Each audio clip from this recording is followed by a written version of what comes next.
Bonjour, je m'appelle Rémi, je suis Product Manager au sein de la société Altaïs, et ce depuis un petit peu moins d'1 an. Sinon, ça fait 10 ans que je travaille dans le domaine de l'édition logicielle appliquée à la gestion des ressources humaines. Le travail de Product Manager, ça consiste principalement à capter et agréger l'ensemble des besoins qui peuvent venir de différentes sources. Par exemple, les besoins qui viennent de nos prospects, qui nous sont transmis par l'équipe commerciale, et donc du marché de manière plus générale.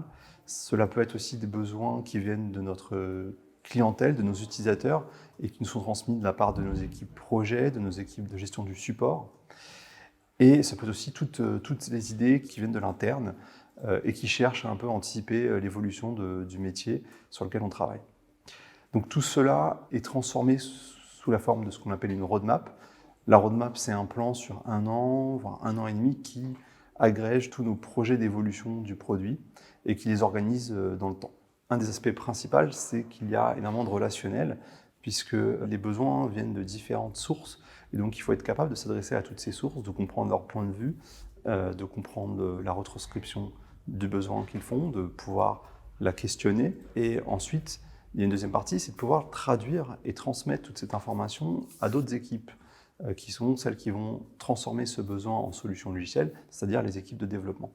Donc, ça va demander beaucoup de relationnel, mais également ensuite une capacité à traiter l'information, c'est-à-dire l'analyser, la hiérarchiser, et puis aussi un aspect rédactionnel qui est important pour que ça prenne forme. Ça demande aussi une connaissance du métier sur lequel on travaille, c'est-à-dire le sujet sur lequel porte le produit. Dans notre cas, c'est la gestion des ressources humaines.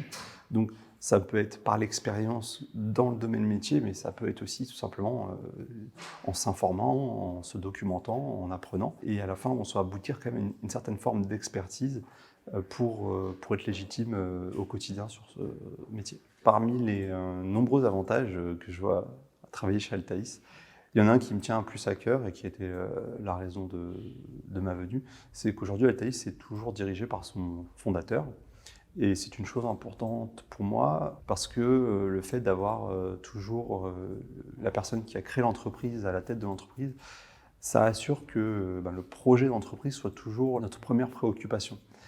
Et je mets en regard d'autres types d'organisations avec des capitaux un peu éparpillés dans des fonds d'investissement où on va être beaucoup plus concentré sur des indicateurs financiers et qui sont basés sur des logiques à très très court terme. Ça se traduit dans les faits au quotidien pour moi, le fait de savoir vraiment pourquoi je travaille, qu'on peut définir un objectif très simple et très clair, c'est on veut proposer la meilleure solution et les meilleurs services possibles à nos clients. Moi, ce que j'apprécie chez Altaïs, il y a deux choses, c'est il y a une bienveillance générale. Puis le deuxième point, peut-être un peu contradictoire, mais c'est je trouve personnellement un petit côté rebelle, voilà, qui donne un état d'esprit qui me plaît bien personnellement.